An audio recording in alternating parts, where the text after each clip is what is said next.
No, for those that don't understand Igbo language, I am trying to greet my friends and my brothers and sisters in my language because I am an Igbo woman, and because I am an Igbo woman, I have come to bring a life-changing message for you. My message today will transform your reasoning. My message today will change you as a man, change you as a woman, change you all as Africans. And what is that message for the married women? A very good friend of mine on Facebook who is watching now sent me an inbox message. And what did the message read? She said that this pressure, this DNA pressure on women is not really fair on the side of the woman. That look at how men are gathered, supporting the notion that women should go for DNA tests. That if the women dish to the men what they do to them, most men will fall into depression and die of heart attack. That women are suffering in their marriages. That a man will marry a wife and leave her in Nigeria and stay in abroad for many years. That a woman will stay in her husband's house like maybe she's a slave. That the kind of treatment that women pass through in marriage, men are not even supposed to open their mouth to say anything about DNA. That most of these men compel their wives to do what they do. In other words, my sister is trying to say that the women are trying to play the revenge card. You cheat on me, I cheat on you back. That most men have baby mamas outside. They have children outside, even in their marriage, and their wives don't know about it. So why are they now insisting that their wives should do DNA tests? What about them? My beloved friend is very angry that why are they pushing women, pressuring women about this DNA test? That is an insult on women. I want to clear the air. Please, I want you to listen with wisdom. I want you to listen to this, my message, with wisdom. I came prepared and I will give you a lot of references. Women, a man and a woman does not do competition in cheating. There is no room for competition in marriage. You cheat me, I cheat you back. Who is going to suffer it? You are doing it at your own peril. You are doing it at your own detriment. That your husband cheats is not an avenue for you to go and bring in another man's child in your husband's house. Women, do you know that your husband could go outside and bring in a woman and tell you he wants to marry a second wife? You don't have a say about it. It's either you stay or you pack and go. Now, I have said this thing several times. Women, if your marriages or the marriage you are presently in is not giving you butter like you wanted, pack your bag and go. If your sanity is at stake in your marriage, you are going mad already. You cannot contain it any longer. Pack and go. But when you stay in a man's house, claiming that you want to play the revenge card, you want to play the revenge game, as far as that he is cheating, he is going out, he has other children, you will also go and get pregnant outside. It is not obtainable in Africa. There is no place of that. A man and a woman is not in competition. You must understand that the man is the owner of that house. And maybe after this video, you will understand that women are tenants in their husband's house, because a man could wake up tomorrow and kick you out of the house. Do you have anything to do or say about it? Of course not.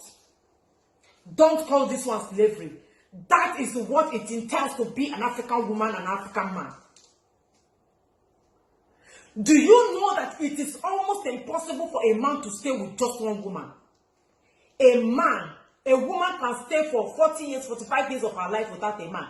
But a man cannot stay 1 year, 2 years, 3 years, 4 years, 5 years without a woman. I want you to understand that the way a man and a woman is wired is different. It started from creation. We are not the one that started it. That's why I said I'm going to give you references. You must know that the way they wire and socket a woman, a man, is not the way they wire man. The systems are not the same. The system of a man and a woman are both the same thing. Don't compare yourself to your husband.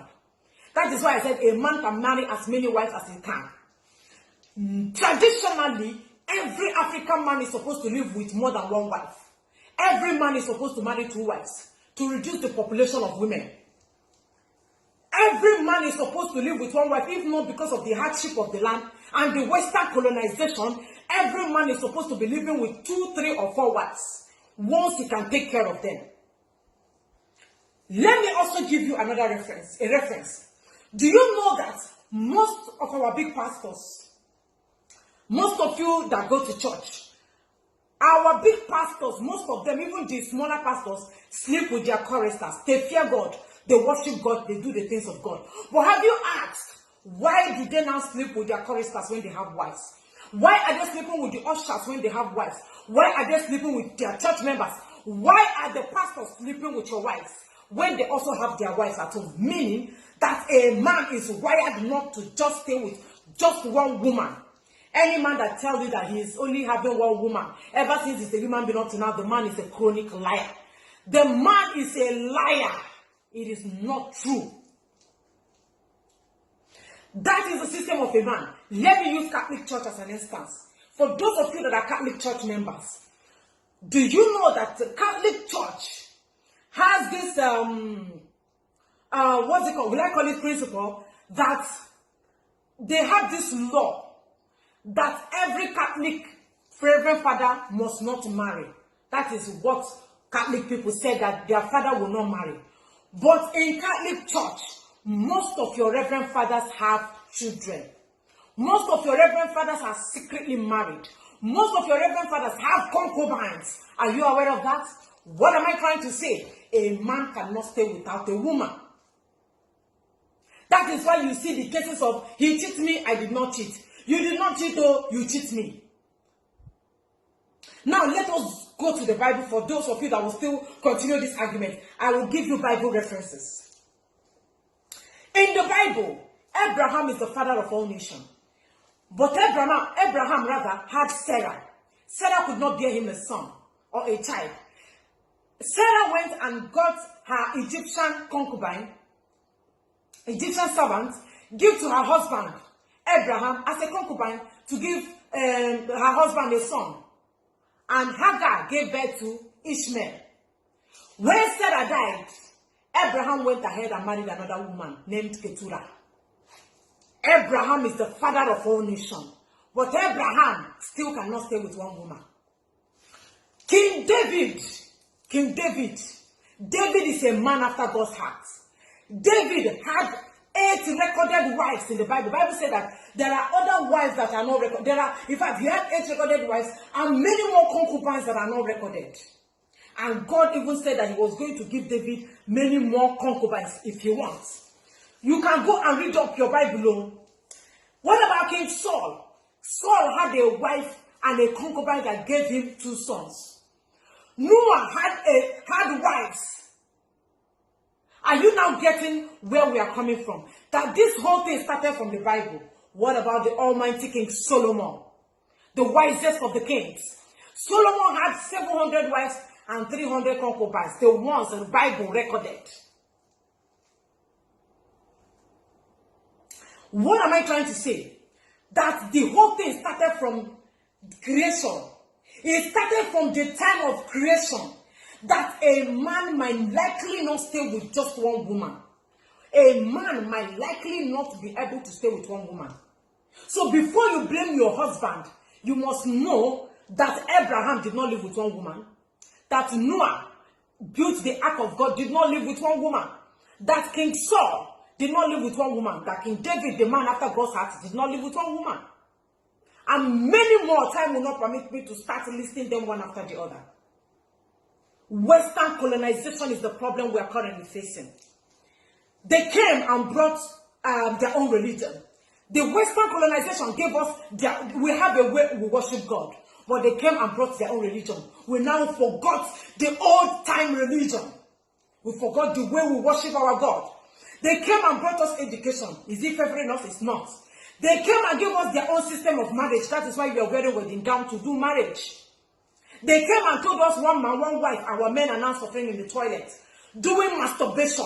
Our men are wasting cartons of cartons of soap to masturbate. Now, masturbation or masturbating and marrying one wife or 2 wives, which one is now better?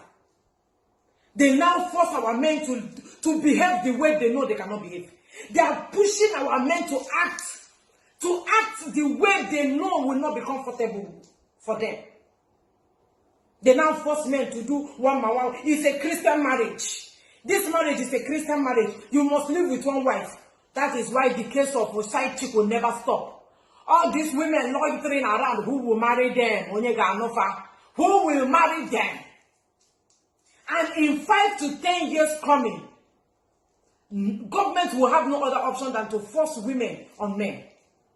So that is why I am saying you should not compare. Do not do that comparison that your husband cheats, you will cheat. Normally, every man should be living with 3 wives. This week, this woman will sleep with this man. Cook for him.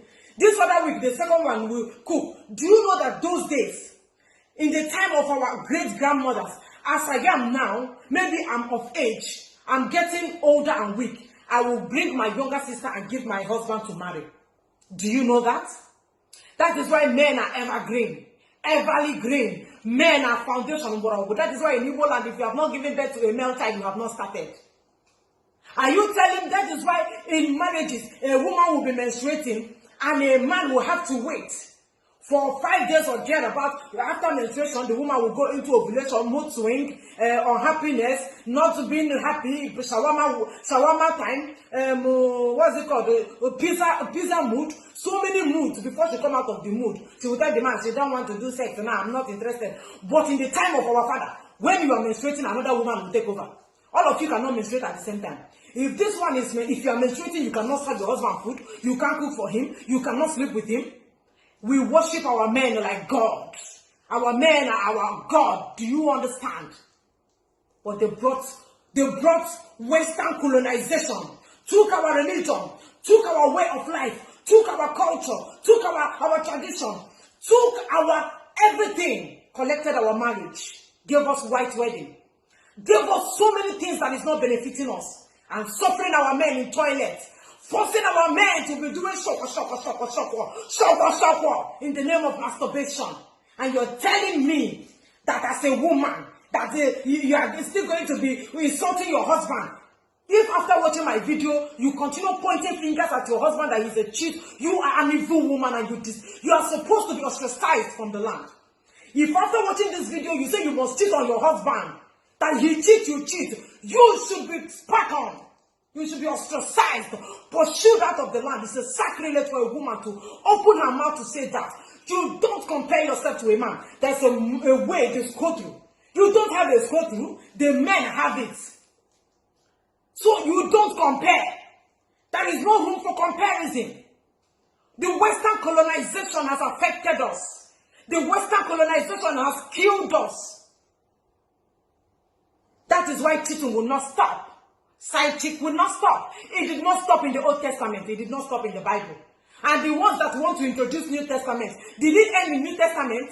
The recent pastors we have now, I don't know the New Testament pastors, have they stopped cheating? Have they stopped sleeping with other women? Have they stopped sleeping with choristers and your wives? The New Testament pastors, I'm asking, hypocrisy. We must go back to our old-time religion. The old-time religion, we must go back to our old way of life. We must go back to the way we believe. If not, is it cheating or not cheating, your husband will cheat. Forget that, you both gave us the cheating language. He cheated on me now. He cheated on me now. We know the truth. I know the truth. You know that you know the truth. They gave us cheating. He's cheating on you. What do you call cheating? Our fathers married many wives and they stayed in love without jealousy. They had concubines without jealousy. Once he can take care of them, they live happily. This time around, your husband will just look at a woman on one side and say, why are you looking at a woman who is calling you on the phone? Why are you doing this? Why are you not doing that? Bullshit. Western colonization is our problem and it must change. If not, hey, go and build more coffins. Because if the Western colonization did not change us with all the problems we have faced because of what they have done, if we don't overhaul our reasoning and throw away the Western colonization, embrace our own, take our culture, tradition, if we don't take it, women will be killing their husbands. So we are talking of DNA test. this time around they will be openly shooting their husbands, because the women of today have wickedness, hatred. My fellow men, the only thing, you see, I'm a woman, but I will tell you, fear woman. Fear woman. Woman is the only person that met devils face to face. Ate apple, you did not eat the apple. If a woman tell you she's going to kill you around 7 o'clock, it will not pass 7 o'clock. She says she will kill you around 12, brother. 12 o'clock, you are gone. Go and buy your coffin. So that is why the Western colonization should go. Men should marry more than one wife, and sanity will be restored in Africa. That is the message I have to tell you today. If you like, you take it all. If you like, continue going around looking for your husband, who he cheat and who he did not cheat. Now you go suffer him at the end of the day. Thank you for watching.